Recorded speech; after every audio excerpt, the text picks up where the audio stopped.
So boys, back to the drilling site this morning, and I'm late. I missed the first almost 2 hours here of them being on site, but I just spoke with one of the people who was here. He said what they did first was put a trammie pipe down and run water down to thin the drilling fluid, or the drilling mud, and then they took the drill pipe with the rig top head and ran that down. I don't know if they were rotated during that or not, but whatever the case, they then ran air from the air compressor and flushed out, creating this temporary pond, as it were. After which, after once they had the well cleaned out with of all that water pressure holding the flow, holding the flow down there in the sand pack, down in the gravel pack screen. The water was able to flow naturally, and there's no water pump in the well. Normally, once the drill is out and you do not have air or mud from the drill flowing air, or when I say mud, drilling fluids in other words, but when you don't have that flowing from the drill down in there at pressure, displacing the groundwater, the well just sits. What's happening here, though, is because it's an artesian well, it's flowing with natural pressure at a rate of about 300 gallons per minute. Now, they will add a water pump, they stated, because of the house being up on the hill. They will actually need more pressure yet to get up the hill. But really neat context, good, tasty-looking water. Flowing out on the ground, just recycling, will go back to where it came from. Not liquidating the water supply by any means. Any of this goes back to earth, either by soaking in or making the cycle up in the clouds, coming down as rainwater. So anyway, I believe this afternoon they're going to install a pump yet, and I'm not really on the submersible pump side of things. They have what they call a pitless adapter, etc. I would like to see that, but I think we're going to be leaving early afternoon. So just interesting completion of a nicely flowing artesian well. Messy job, hard work, expensive piece of equipment to put a hole like that in the ground, and give kudos to the team doing this job. Obviously, they're going to have a bunch of washing to do. Oh, one of the things you saw them doing while they had the rig up on the stabilizing jacks, putting these plastic mats. They're not plastic. I'm not sure what they're made of. One of the popular brands of these is Alterna mats. There's a couple different brands out there. Some people have historically used plywood, not just to avoid the equipment getting stuck, but to avoid leaving such huge trenches on the job site. They'll drive that out. Depending how muddy it is, they'll need to do like a road of mats, but they'll generally lay down the mats, drive forward, lift up the mats that they drove off of, put them in front of the rig if it's really bad. I think the way this site looks, they're probably going to be able to do this in one or two mat moves. This might be all it needs. It might be solid enough once the rig gets off the mats. But those mats are awesome. Whatever they're made of, they can really get bent up and banged up, and they'll snap back to normal shape, unlike wood plywood, which of course breaks, cracks, kind of a one-time use thing.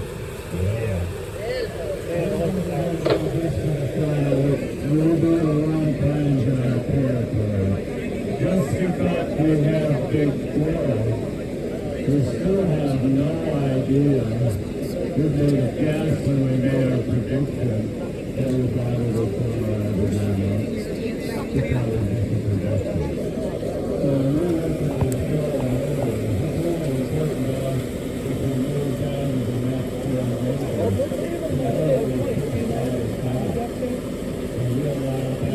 the next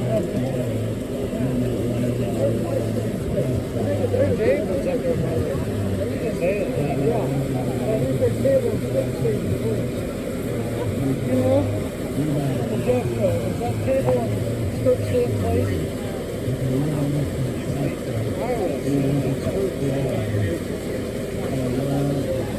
was mentioned with the high cost of labor and materials in the United States.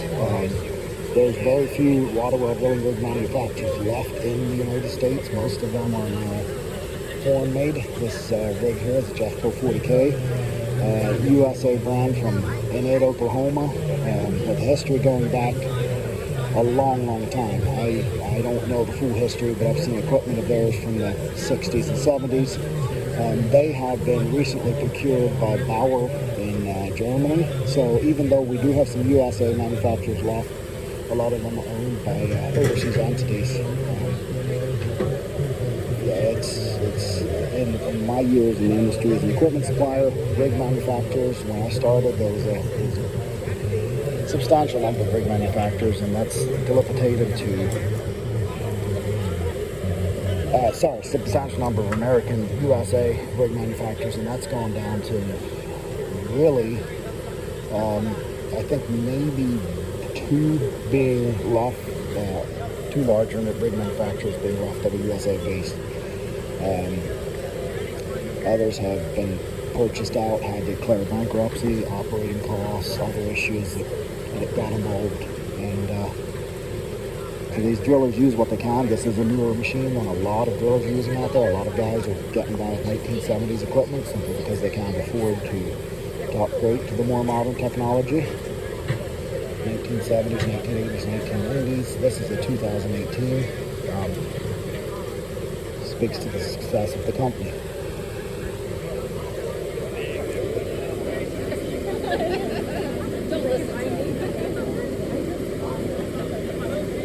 2018 like this. I don't know. I'm not as familiar with Jeffco pricing, but I know some of the other brands out there.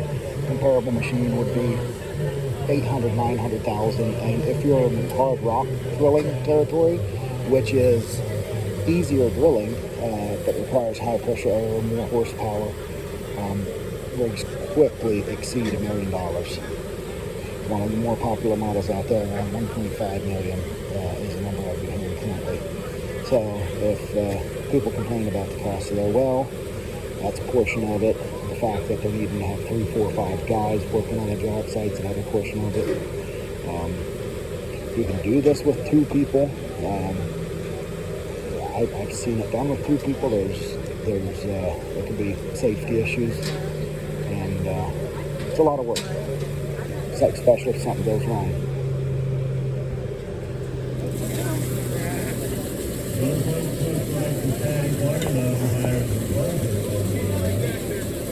So that speaks to the artesian pressure.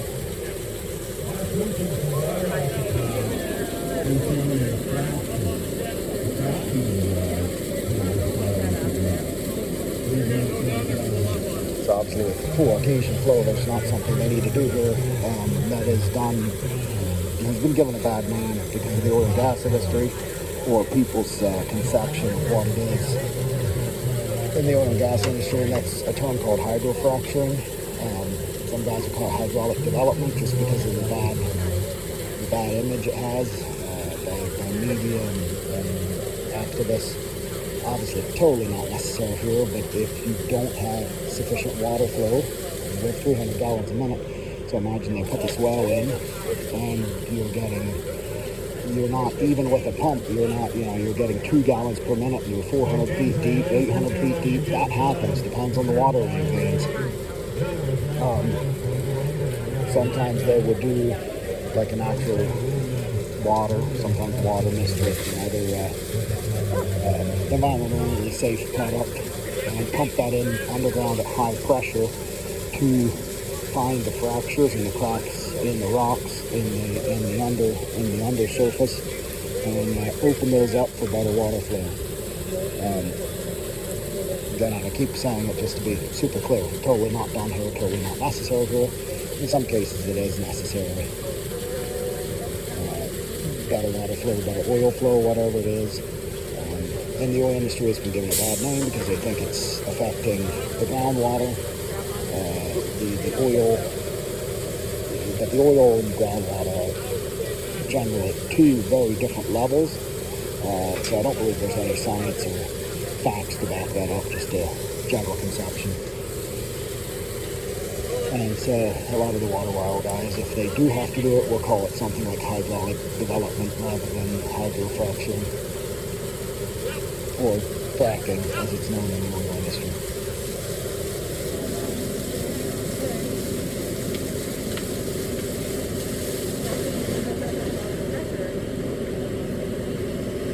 See, they put a cover on the operator station control panel.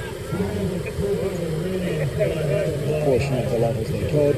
This is one of those industries where, you know, a lot of the world in 2023 wants to go push button, electronic, easy, lazy, whatever you want to call it.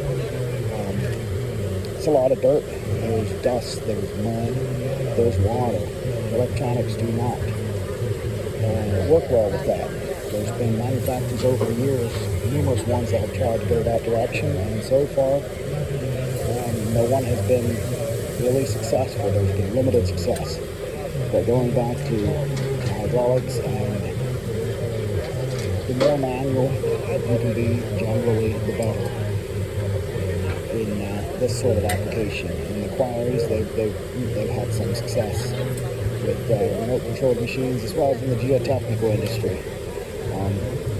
But water, you're not only dealing with the dust, you're dealing with water wells. There's so much more. And there's a lot of hands-on stuff. The well casing, here they're using PVC casing. New York State for water wells, they need to use steel casing. They need to use quarter-inch wall steel casing. It either has to be welded or screwed on. If there's more than like a 20-foot section required, so not as easy to use as PVC casing. I think it's a better quality product, but I'd say every job is different. Where that welding is required, casing will need to be cut, even if it's threaded casing sometimes. So it can becomes a very manual, labor, hands-on sort of jobs that can't entirely, although it has over the last hundreds of years been super improved, made a lot easier.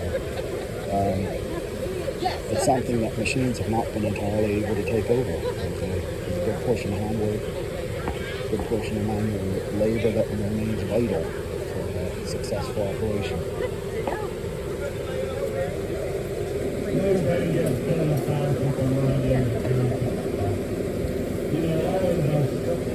It might be a little while here. They flew off the site. Looks like they're laying down the mast of the rig now.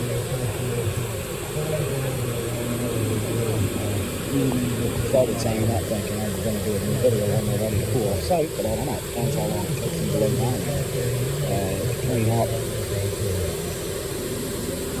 It looks like there might be a bit of a process yet, so I'll go end the video and hopefully begin another one real shortly.